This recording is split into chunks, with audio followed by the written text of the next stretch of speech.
The Happy Prince by Oscar Wilde. Narrated by Monsta XIM.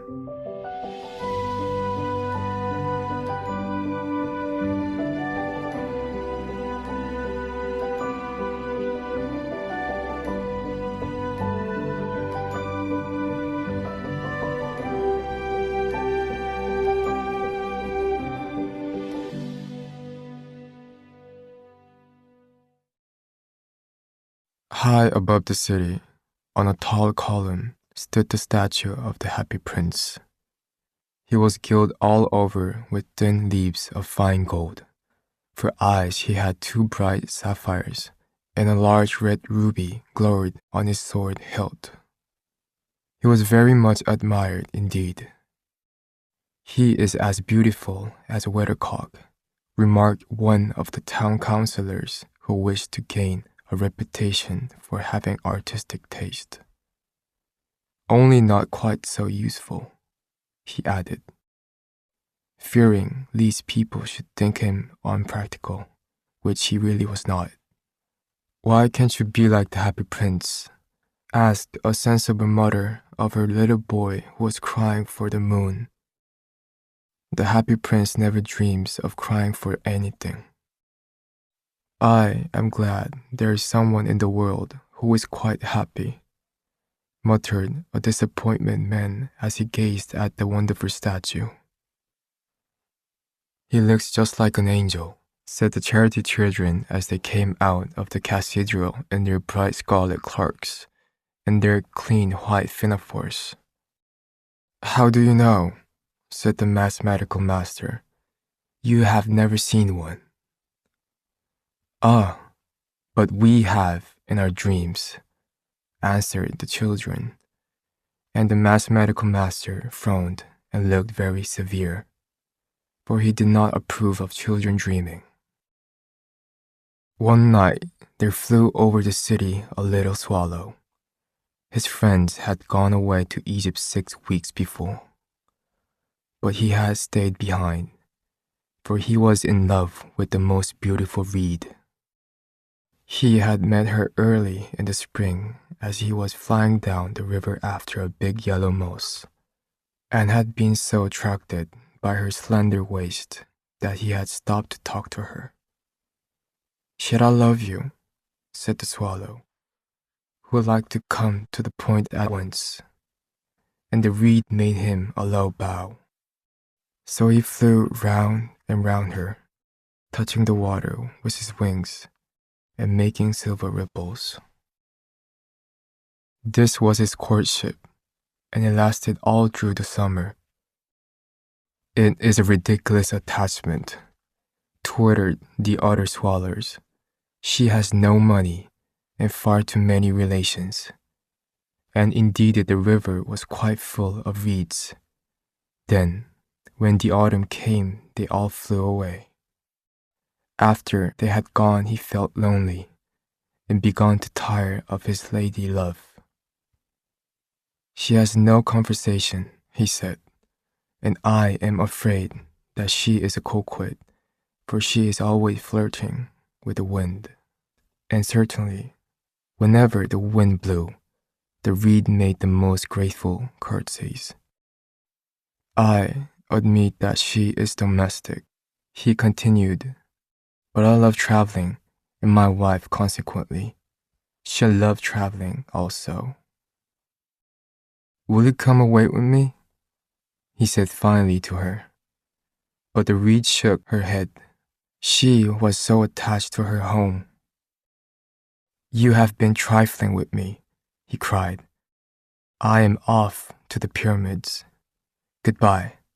And he flew away. All day long he flew, and at night time he arrived at the city.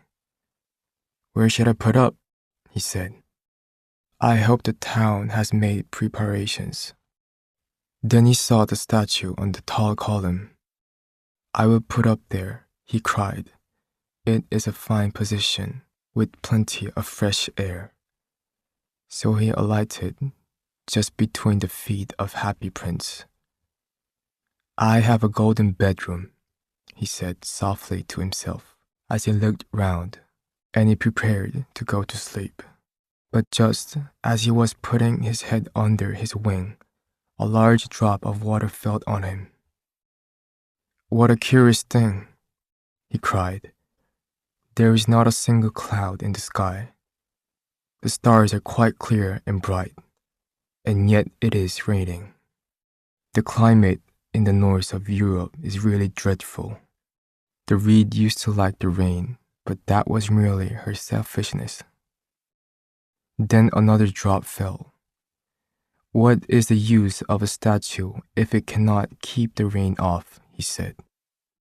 "I must look for a good chimney pot," and he determined to fly away. But before he had opened his wings, a third drop fell, and he looked up and saw, what did he see?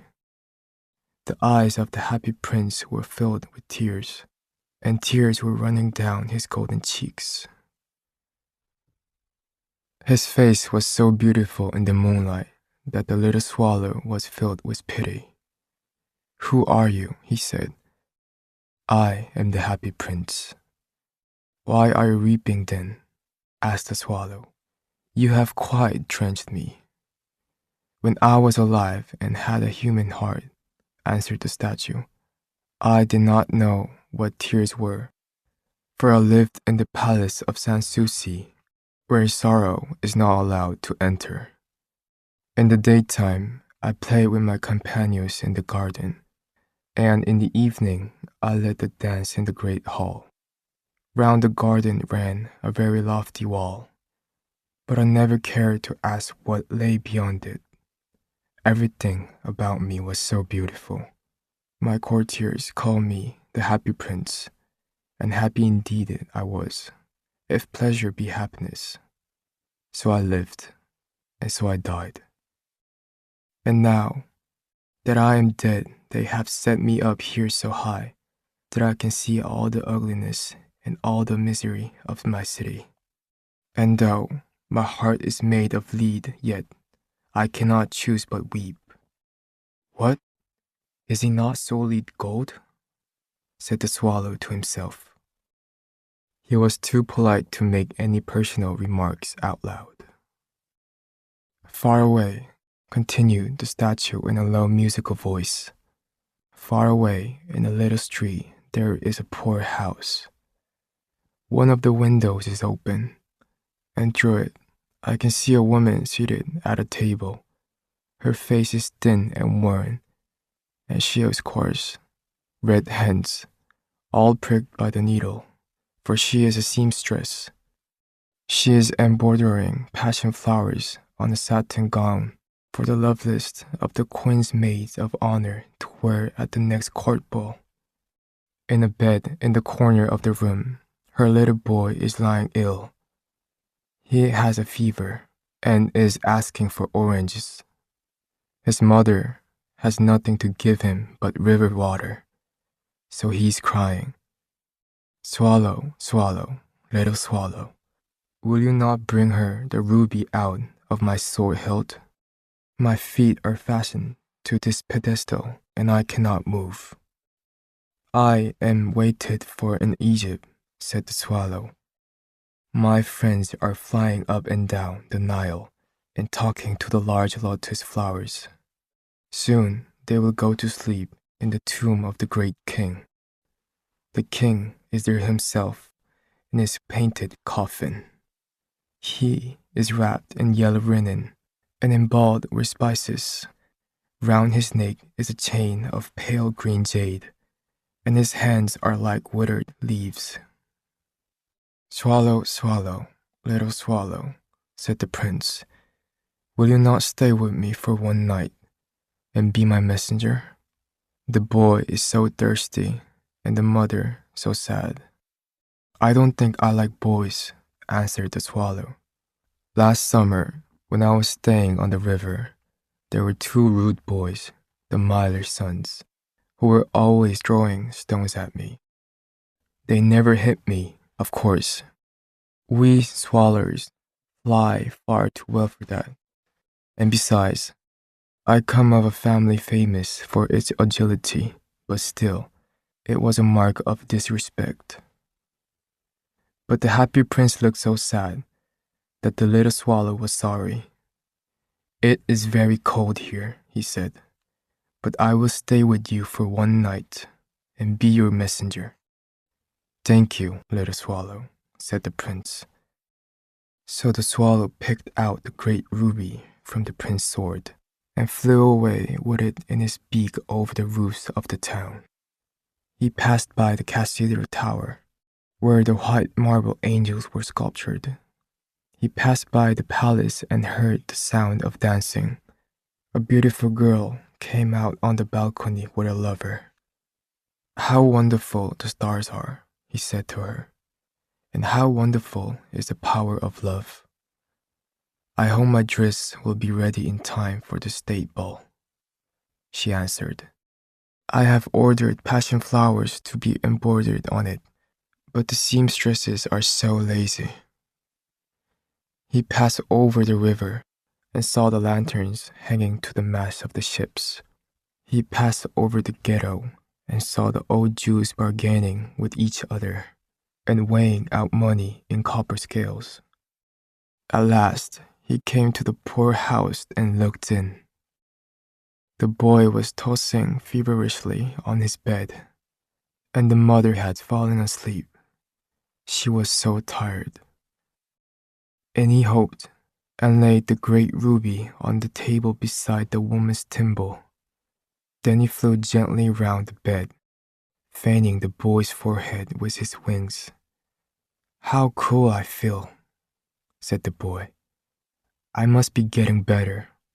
And he sank into a delicious slumber.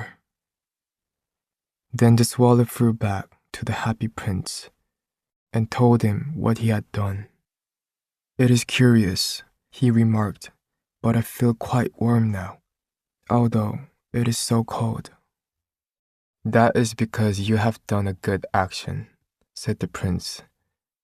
And the little swallow began to think, and then he fell asleep. Thinking always made him sleepy. When day broke, he flew down to the river and had a bath. "What a remarkable phenomenon," said the professor of ornithology as he was passing over the bridge. "A swallow in winter." And he wrote a long letter about it to the local newspaper. Everyone quoted it. It was full of so many words that they could not understand. "Tonight, I go to Egypt," said the swallow, and he was in high spirits at the prospect. He visited all the public monuments and sat a long time on top of the church steeple. Wherever he went, the sparrows chirped and said to each other, "What a distinguished stranger." So he enjoyed himself very much. When the moon rose, he flew back to the happy prince. "Have you any commissions for Egypt?" he cried. "I am just starting." "Swallow, swallow, little swallow," said the prince, "will you not stay with me one night longer?" "I am waited for in Egypt," answered the swallow. "Tomorrow, my friends will fly up to the second cataract. The river horse couches there among the bulrushes, and on a great granite throne sits on the god Menom. All night long he watches the stars, and when the morning star shines, he utters one cry of joy, and then he is silent. At noon, the yellow lions come down to the water's edge to drink. They have eyes like green barrels, and their roar is louder than the roar of the cataract." "Swallow, swallow, little swallow," said the prince. "Far away across the city, I see a young man in a garret. He is leaning over a desk covered with papers, and in a tumbler by his side there is a bunch of withered violets. His hair is brown and crisped, and his lips are red as a pomegranate, and he has large, dreamy eyes.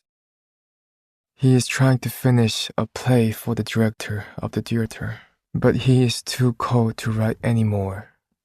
There is no fire in the grate, and hunger has made him faint. I will wait with you one night longer, said the swallow, who really had a good heart. Should I take him another ruby? Alas, I have no ruby now, said the prince. My eyes are all that I have left. They are made of rare sapphires, which were brought out of India 1,000 years ago. Pluck out one of them and take it to him. He will sell it to the jeweler and buy food and firewood and finish his play. Dear prince, said the swallow, I cannot do that. And he began to weep. Swallow, swallow, little swallow, said the prince, do as I command you. So the swallow plucked out the prince's eye and flew away to the student's garret. It was easy enough to get in, as there was a hole in the roof. Through this he darted and came into the room. The young man had his head buried in his hands, so he did not hear the flutter of the bird's wings. And when he looked up, he found the beautiful sapphire lying on the withered violets. I am beginning to be appreciated, he cried. This is from some great admirer. Now I can finish my play. And he looked quite happy. The next day, the swallow flew down to the harbor. He sat on the mast of a large vessel and watched the sailors hauling big chests out of the hold with ropes. Heave ahoy! They shouted as each chest came up. I am going to Egypt, cried the swallow. But nobody minded, and when the moon rose he flew back to the happy prince. I am come to bid you goodbye, he cried. Swallow, swallow, little swallow, said the prince. Will you not stay with me one night longer? It is winter, answered the swallow, and the chill snow will soon be here. In Egypt, the sun is warm on the green palm trees, and the crocodiles lie on the mud and look lazily about them. My companions are building a nest in the temple of Baalbek, and the pink and white doves are watching them and cooing to each other. Dear prince, I must leave you, but I will never forget you. And next spring I will bring you back to 2 beautiful jewels in place of those you have given away. The ruby shall be redder than a red rose, and the sapphire shall be as blue as the great sea. In the square below, said the happy prince, there stands a little March girl. She has let her matches fall in the gutter, and they are all spoiled. Her father will beat her if she does not bring home some money, and she is crying. She has no shoes or stockings, and her little head is bare. Pluck out my other eye and give it to her, and her father will not beat her. I will stay with you one night longer, said the swallow, but I cannot pluck out your eye. You would be quite blind then. Swallow, swallow, little swallow, said the prince, do as I command you. So he plucked out the prince's other eye and darted down with it. He swooped past the March girl and slipped the jewel into the palm of her hand. What a lovely bit of glass, cried the little girl, and she ran home, laughing. Then the swallow came back to the prince.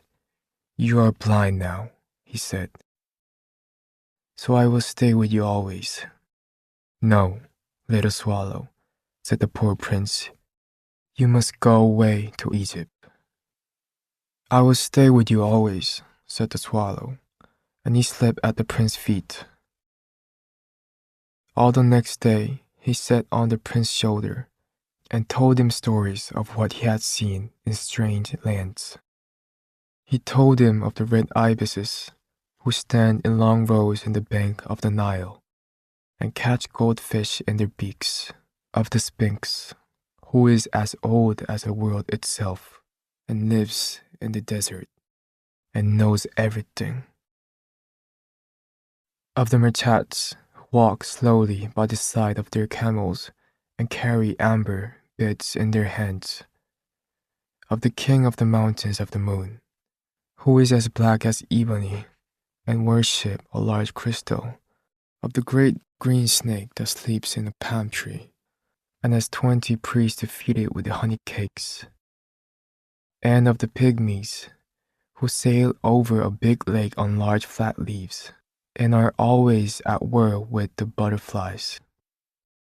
Dear little swallow, said the prince, you tell me of marvelous things, but more marvelous than anything is the suffering of men and of women. There is no mystery so great as misery. Fly over my city, little swallow, and tell me what you see there. So the swallow flew over the great city and saw the rich making merry in their beautiful houses, while the beggars were sitting at the gates. He flew into dark lanes and saw the white faces of starving children looking out listlessly at the black streets. Under the archway of a bridge, 2 little boys were lying in one another's arms to try and keep themselves warm. How hungry we are, they said. You must not lie here, shouted the watchman, and they wandered out into the rain. Then he flew back and told the prince what he had seen. I am covered with fine gold, said the prince. You must take it off, leaf by leaf, and give it to my poor. The living always think that gold can make them happy. Leaf after leaf of the fine gold the swallow picked off, till the happy prince looked quite dull and grey. Leaf after leaf of the fine gold he brought to the poor, and the children's faces grew rosier. And they laughed and played games in the street. We have bread now, they cried. Then the snow came, and after the snow came, the frost. The streets looked as if they were made of silver. They were so bright and glistening, long icicles like crystal daggers hung down from the eaves of the houses. Everybody went about in furs, and the little boys wore scarlet caps and skated on the ice. The poor little swallow grew colder and colder, but he would not leave the prince. He loved him too well. He picked up crumbs outside the baker's door when the baker was not looking, and tried to keep himself warm by flapping his wings. But at last, he knew that he was going to die. He had just strength to fly up to the prince's shoulders once more. Goodbye, dear prince, he murmured. Will you let me kiss your hand? I am glad that you are going to Egypt at last, little swallow, said the prince. You have stayed too long here, but you must kiss me on the lips, for I love you. It is not to Egypt that I am going, said the swallow. I am going to the house of Death. Death is the brother of Sleep. Is he not? And he kissed the happy prince on the lips and fell down dead at his feet. At the moment, a curious crack sounded inside the statue, as if something had broken. The fact is that the leaden heart had snapped right into. It certainly was a dreadfully hard frost. Early the next morning, the mayor was walking in the square below in company with the town councillors. As they passed the column, he looked up at the statue. Dear me, how shabby the happy prince looks, he said.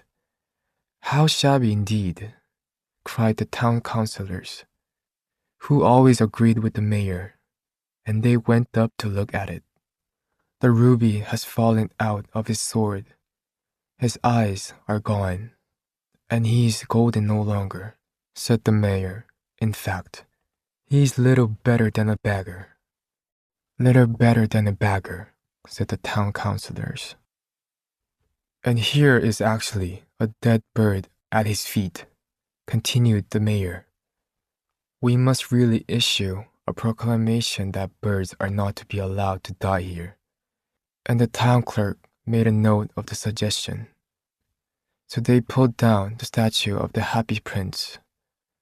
As he is no longer beautiful, he is no longer useful, said the art professor at the university. Then they melted the statue in a furnace, and the mayor held a meeting of the corporation to decide what was to be done with the metal. We must have another statue, of course, he said, and it shall be a statue of myself. Of myself, said each of the town councillors, and they quarreled. When I last heard of them, they were quarreling still. What a strange thing, said the overseer of the workmen at the foundry. This broken lead heart will not melt in the furnace. We must throw it away. So they threw it on a dust heap where the dead swallow was also lying. Bring me to the most precious things in the city, said God to one of his angels. And the angel brought him the leaden heart and the dead bird.